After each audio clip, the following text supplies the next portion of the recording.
Ladies and gentlemen, this is the Just Believe Show. I'm your host, Herbie Mack. Today, I'm celebrating my 6 years of being sober. So, being sober is something that I struggle with. If you're currently struggling with it, or if you know someone that's struggling with it, please feel free to share this episode with that person, that loved one, that friend, or even that coworker. I personally struggle. Just a quick backstory before I start breaking down these categories that I got for you guys, the things that helped me stay sober, remain sober for 6 years. I struggle personally with suicidal ideation. My upbringing wasn't the best and whatnot. Um, with that, it was just something that I just was needed. I needed something to help comfort me or self-medicate, as those that like to say.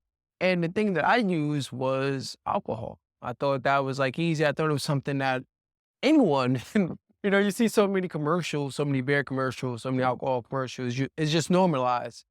And my mindset during the time was like, oh, okay, I don't really want to smoke. Not into any of those type of things, but I can go drink. It's just a drink, but not realizing that drink was just only procrastinating the inevitable of these dark thoughts and demons that I was facing internally. Fast forward, functional alcoholic for over a decade. And within that decade, I attempted suicide multiple times, realizing that this path I have to change. But I didn't know how to change it. With the attempts, I had, unfortunately, they correct myself, fortunately, depending on how you look at it. And that experience triggered me to change my lifestyle. Being in a place where people didn't want to connect with me, didn't know how to really connect with me, besides a handful of people. Shout out to that male nurse that helped me realize like my life is more important. And also the psychiatrist that was sitting there that was like, hey, you're more than this, just seek therapy, and really giving me that idea. Needless to say, I did some things to change my style, my train of thinking, and all of that. It wasn't easy at all. I'm not going to lie to you, but I'm going to give you the tools, and I'm going to break it down to about 4 categories for you guys. And with that being said, step number 1 was realizing that I did have an issue, realizing that alcohol wasn't the thing that was making me be the best version of Herbie. It was actually enhancing these demons and thoughts, as I said prior. And one of the first, I don't want to say first steps, but these are 4 categories that can help you out. Category number 1, as I have my tablet with me. Category number 1, avoid risky situations. And in my mind, when it comes to risky situations, it's one of those things that you want to put yourself in a situation that's going to win.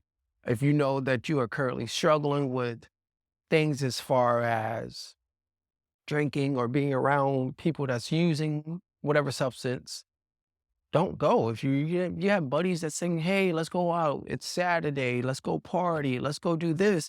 And you know that you can't really be in that situation, then guess what? Don't put yourself in a situation where you know you might have the urge to use, or you might be tempted to just to have that one drink or that one hit.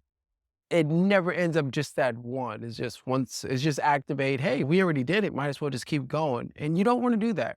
Then, you find yourself in a situation where you are not the best version of yourself.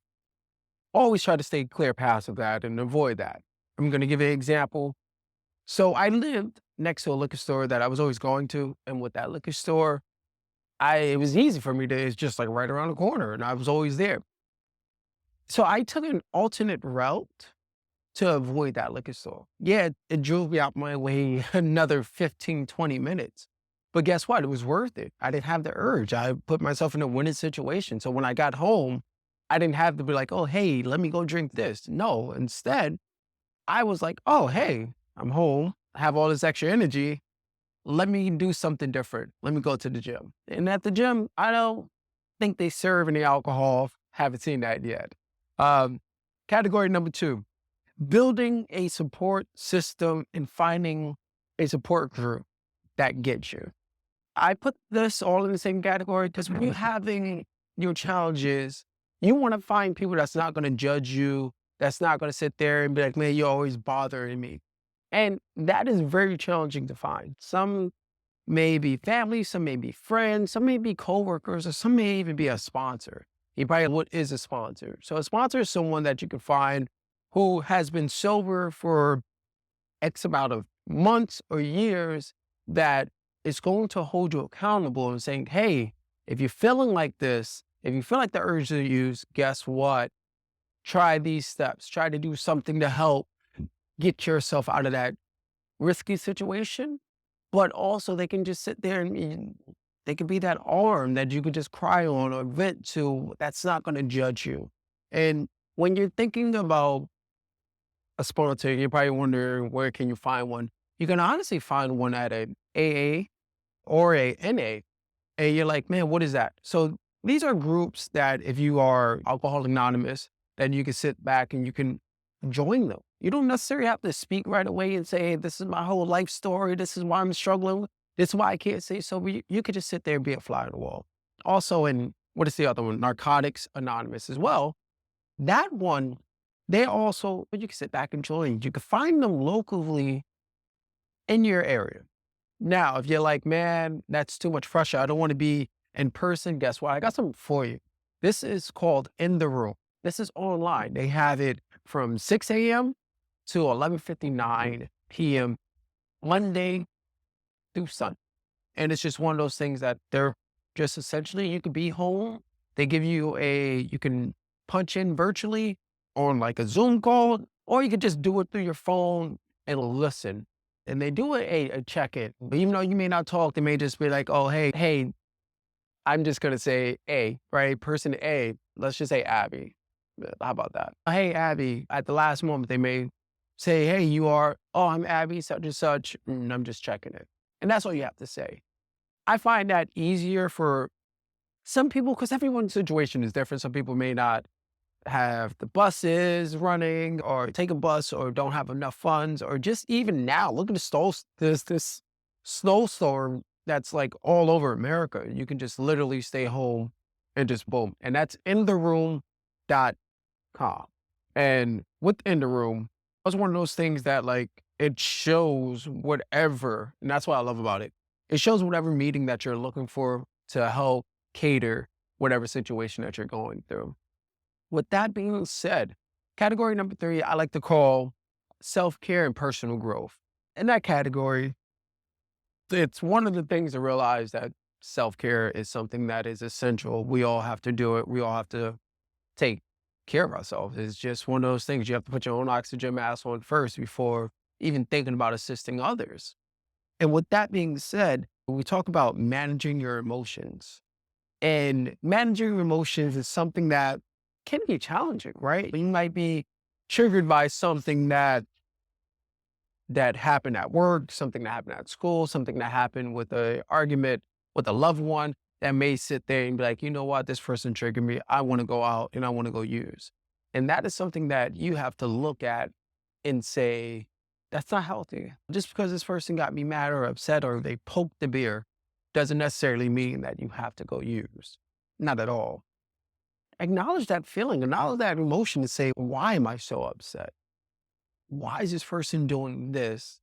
They know that whatever they did, this discussion or the way they talked to you, belittled you, had triggered you. Why not just sit back and say, you know what?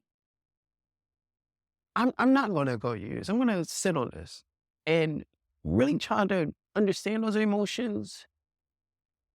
Some of the tools that you can use, and this is the tools that I use, is journaling.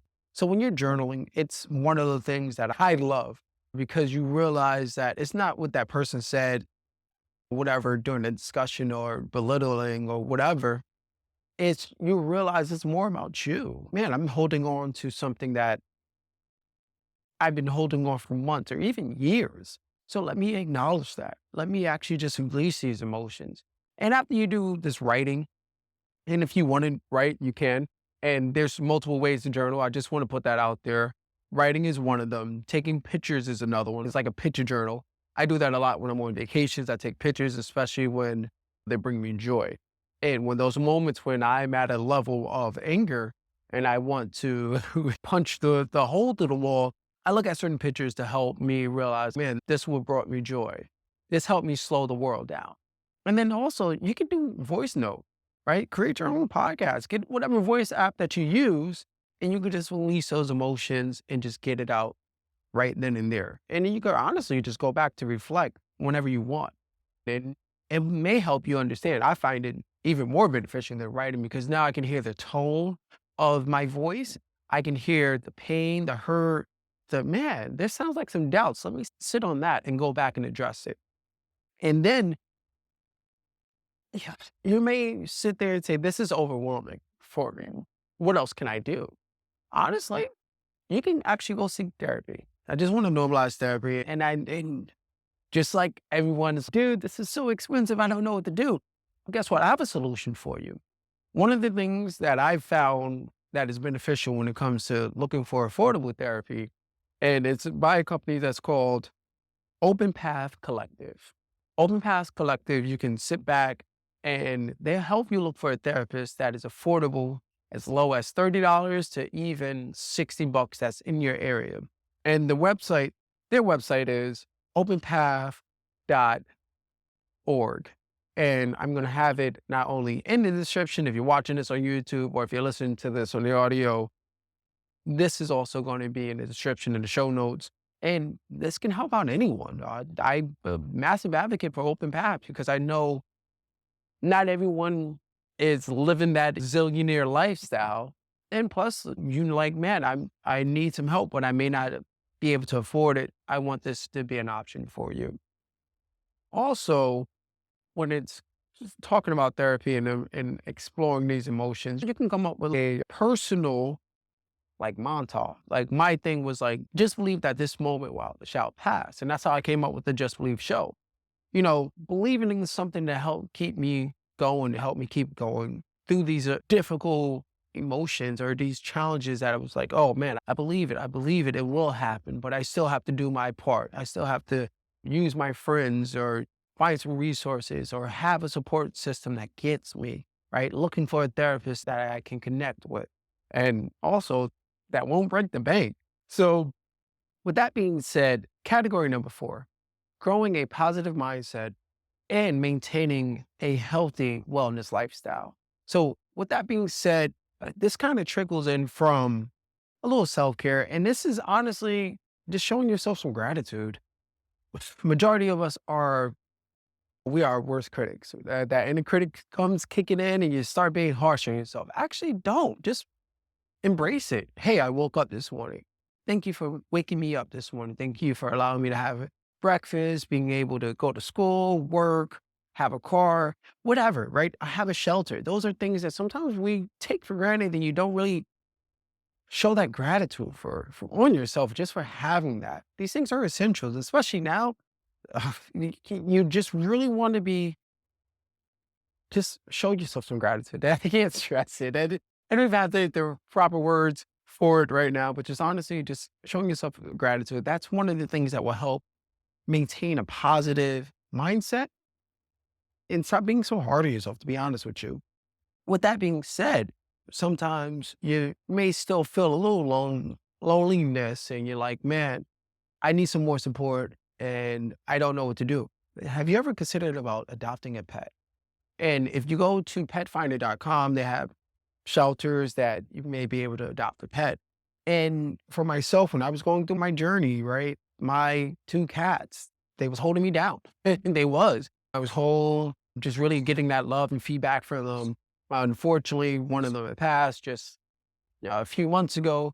It's a part of life. And I was able to be grateful that my pets was there to pick me up when I was going through these moments. And I was just like, man, I'm really being harsh on myself. I was showing gratitude that they was showing me love and support that wasn't judgmental.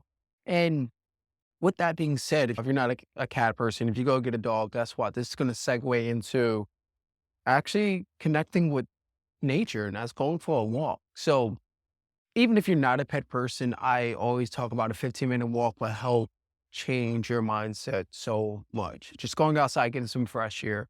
If you're like, man, I'm always constantly driving or I'm constantly doing that, just going outside and just getting that fresh air will help out so much. As you see right now, I'm actually just recording outside because I just need that fresh air just to move side. And connecting with nature is something that I do enjoy, right? Walking around, just looking at the lake, if you're by any water, going to the beach, things like that. especially going to the beach, just really helping out and just really connecting. With that being said, I also want to not connect, but I also want to segue into this. And that's really engaging into some activities, right? And it depends on, obviously, everyone is different, but I've realized, man, me being a part of activity, I joined a softball team. Not the best softball player, but it felt great when I connected, got on base, teammates cheering for me, being a part of that. And if you're one that's, I don't want to do any sports activity, you can honestly try something like painting with a twist. You just sit back, you have a couple of friends, and you just paint. Or I don't even want to say painting with a twist, but painting in general, drawing, right? Joining activities are something that's essential to me, right? Not even joining activities, being part of activities, right? Just being active, I should say. That's something that helps me out so much. But then also giving back, right? Just volunteering. You can volunteer whether that's your church, volunteer in any nonprofit organization that you're very passionate about, right? That you can, oh, I can volunteer with that. I can look into a NAMI. I can look into whatever organization and really give back some time and experience, whether it's, as I said, church or anything like that. But also realizing that giving back and being in that environment, it's you just connecting with others. And you don't have to tell people, hey, I'm trying to say so. Just do your part, right? And then when I did talk about activities, there's one activity that I forgot to mention that I wanted to bring up was yoga. Yoga is something that I just started doing. And honestly, that helps out a lot. It just helps me slow the world down where I can sit back and say, hey, you know what? This is I'm not worried about the problems on the outside. I'm just focused and I'm just present right then and there. That helped me out so much. And then this one resource that I'm going to use is the YMCA. YMCA.org is something that they have multiple classes, multiple activities. And the thing I love about them, they don't judge you. It was just like, hey, we have this for someone who's 18 and for someone who's 65. That doesn't matter what stage level you are in activities. They just, hey, just come up and show up and we're not going to judge you. We're just here to give support in the community, which is great. But last not least, that wraps up category number 4. But last but not least, I always talk about celebrating your wins, celebrating your milestones. And it's something that I'm not gonna lie, it took me a while to get used to. But when you celebrate the first hour, the first day, that those small steps lead into a massive step, right? Those small leaps are still leaps, and those leaps turn into big leaps, which for myself, day one, what led to me being sober for 6 years. So I just want to let you know, just celebrate the wins, right? And it's also one of those things where it's like, you can look at it as day one of being sober instead of saying, oh man, I'm going to be sober for one day. No, this is day one of me being sober, which is going to lead to whatever many years that you can be sober. With that being said, if you are celebrating your journey of being sober, don't forget to comment down below because I'm curious and I want to celebrate that with you. And then once again, don't forget to comment and share. Don't forget to comment, share. If you want to sub, you already know I don't put any pressure. If you listen to the audio version of it, please don't forget to rate as well. Need them 5 stars. With that being said, peace.